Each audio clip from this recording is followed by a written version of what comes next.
Hola a todos, sean bienvenidos a nuestro curso de Finanzas Internacionales. Mi nombre es Mayerlis de la Torcuro Matrillos Pais y junto a mi compañero Jorge Yair Ibáñez Guzmán estaremos acompañándolos en este emocionante recorrido. Esperamos que este curso les proporcione esas herramientas necesarias para poder comprender mejor el complejo mundo de las finanzas internacionales.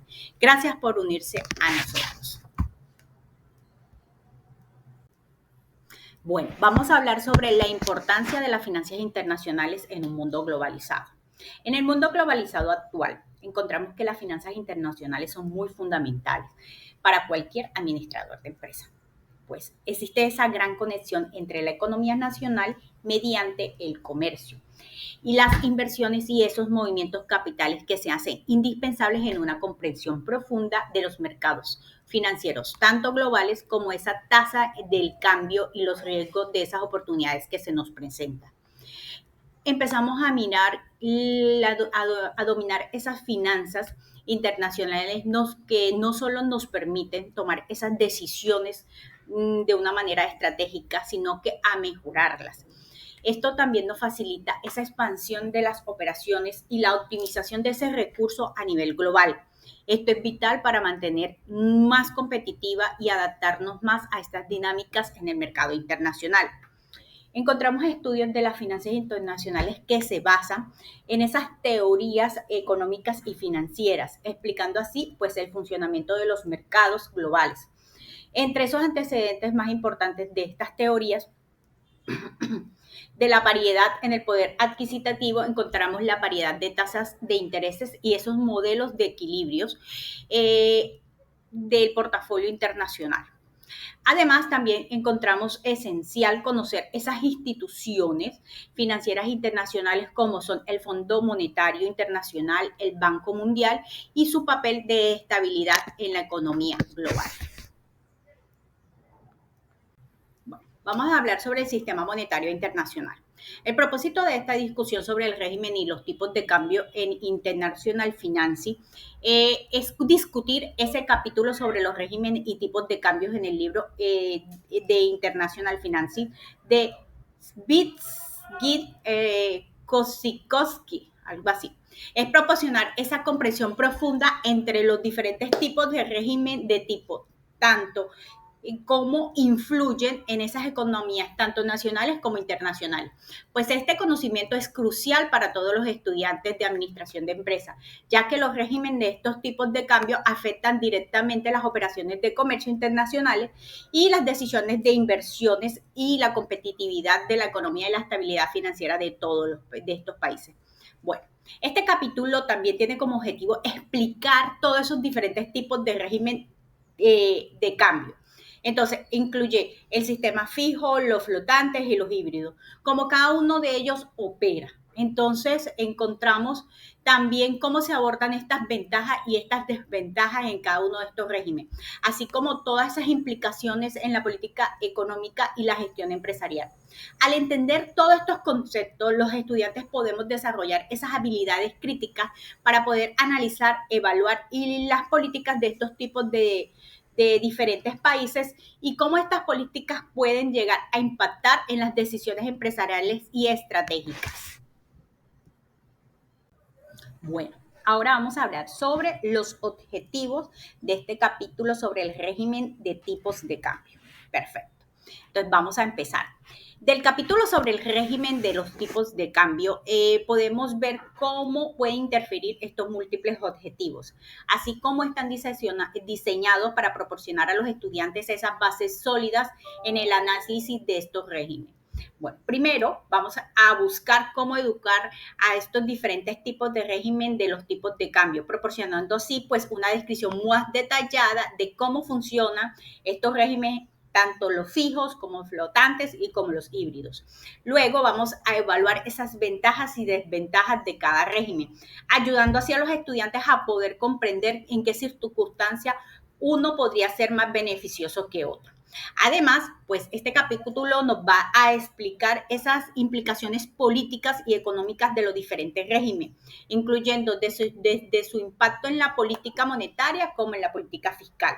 Así en la estabilidad económica. También hay que tener en cuenta que incluye la aplicación de la práctica mediante los ejemplos, como los estudios casos donde nos muestran cómo países han implementado este tipo de régimen y los resultados que se han obtenido en cada uno de ellos. Bueno, vamos a hablar sobre esas conclusiones del capítulo sobre los regímenes de tipos de cambio. Primero que todo, tenemos que tener en cuenta que no existe un cambio perfecto, que sea aplicable a todas esas economías en el momento, que cada país debe evaluar esas circunstancias económicas, políticas y sociales para poder determinar qué régimen es el más adecuado para cada una de esas necesidades. Otras de las conclusiones importantes que debemos tener es que ese impacto significativo en estos regímenes de tipo de cambio tienen que tener esa estabilidad económica en un país, mientras que un tipo de cambio fijo puede ofrecer estabilidad y previsibilidad. Un tipo de cambio flotante te va a permitir una mayor flexibilidad y un ajuste a condiciones económicas cambiantes. Las decisiones sobre los regímenes de tipos de cambio no se toman de manera aislada. Estas van influidas por las políticas económicas internacionales y esas condiciones de comercio y las finanzas globales. Por lo tanto, la coordinación adecuada entre las políticas monetarias y las políticas fiscales y los tipos de cambio son cruciales para evitar estas inestabilidades y estas crisis económicas. Finalmente, este capítulo concluye con esas lecciones aprendidas de las experiencias históricas, mostrando pues cómo diferentes países han estado gestionando todos estos regímenes en todos estos tipos de cambios y esas enseñanzas que pueden extraer de sus éxitos y de sus fracasos. Gracias. Muy buenas noches, mi nombre es Jorge Javier Ibáñez Guzmán. A continuación le voy a hablar sobre el tema del ensayo que son los efectos de crecimiento de los bancos y las microfinanzas. Como primer punto tenemos cuál es el propósito de discutir del ensayo. El propósito del ensayo es analizar y comparar los efectos de los préstamos de instituciones microfinancieras, como la de los bancos tradicionales, en el crecimiento económico de los países desarrollados.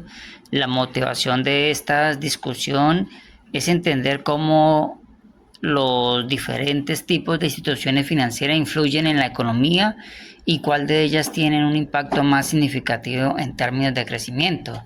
El ensayo busca llevar un vacío en la literatura existente al diferenciar los efectos macroeconómicos de las microfinancieras y de los bancos tradicionales, considerando las diferencias en sus clientes y servicios financieros. En particular, examinan cómo los préstamos de las microfinanzas y los de los bancos afectan a la inversión, la productividad total de los factores y otros indicadores de crecimiento económico del país. Bueno, en esta diapositiva vamos a hablar sobre los objetivos del ensayo sobre las microfinanzas y bancos tradicionales en países en desarrollo. El ensayo tiene varios objetivos claves. Primero, busca proporcionar evidencia empírica sobre los efectos de los préstamos de las microfinancieras y los bancos en crecimiento económico de los países en desarrollo, utilizando un panel de datos de 85 países durante el periodo del 2002 hasta el 2013 y el estimador, que es el GMM. El estudio tiene como objetivo determinar si los préstamos de microfinanzas tienen un efecto positivo al crecimiento, en contraste con los préstamos bancarios.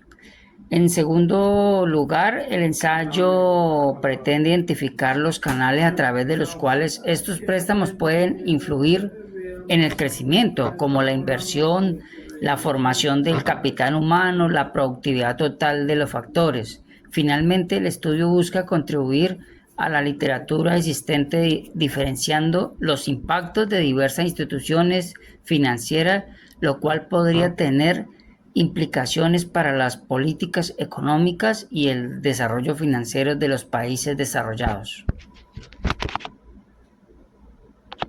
Bueno, en esta diapositiva vamos a hablar sobre conclusiones del ensayo sobre microfinanzas y bancos tradicionales en países en desarrollo.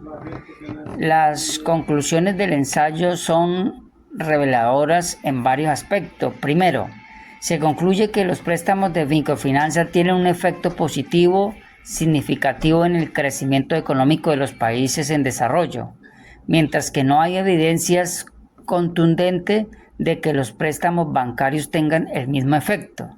Esto sugiere que las microfinanzas desempeñan un papel crucial en el fenómeno del crecimiento en áreas donde los bancos tradicionales no llegan, particularmente entre las comunidades de bajos ingresos rurales. En segundo lugar, aunque los préstamos bancarios parecen aumentar, la inversión no necesariamente conduce a un crecimiento económico sostenido, lo que podría indicar que algunas de las inversiones financiadas por los bancos no son productivas. Tercero, los préstamos de las microfinanzas no se utilizan predominantemente para inversiones en el capital físico, pero aún así aumenta la productividad total de los factores, lo que implica estos préstamos podrían estar mejorando la eficiencia, la capacidad productiva de las economías locales.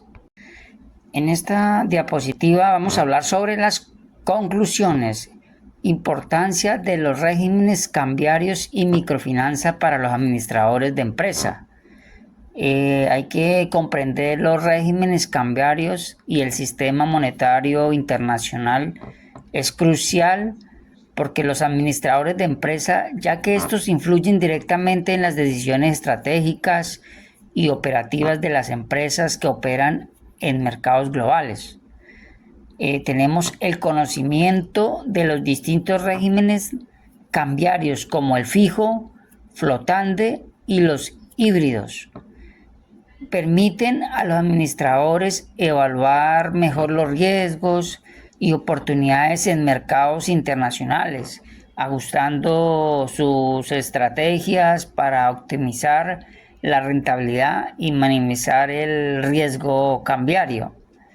Además, entender cómo los regímenes cambiarios afectan la política monetaria que ayuda a prever los cambios en las tasas de interés y la inflación, lo que permite una mejor planificación financiera y de inversión. Es fundamental que los administradores estén conscientes de la vulnerabilidad de los regímenes cambiarios fijos a ataques especulativos, ya que esto puede afectar la estabilidad financiera tanto de la empresa como la economía del país y en que se opera.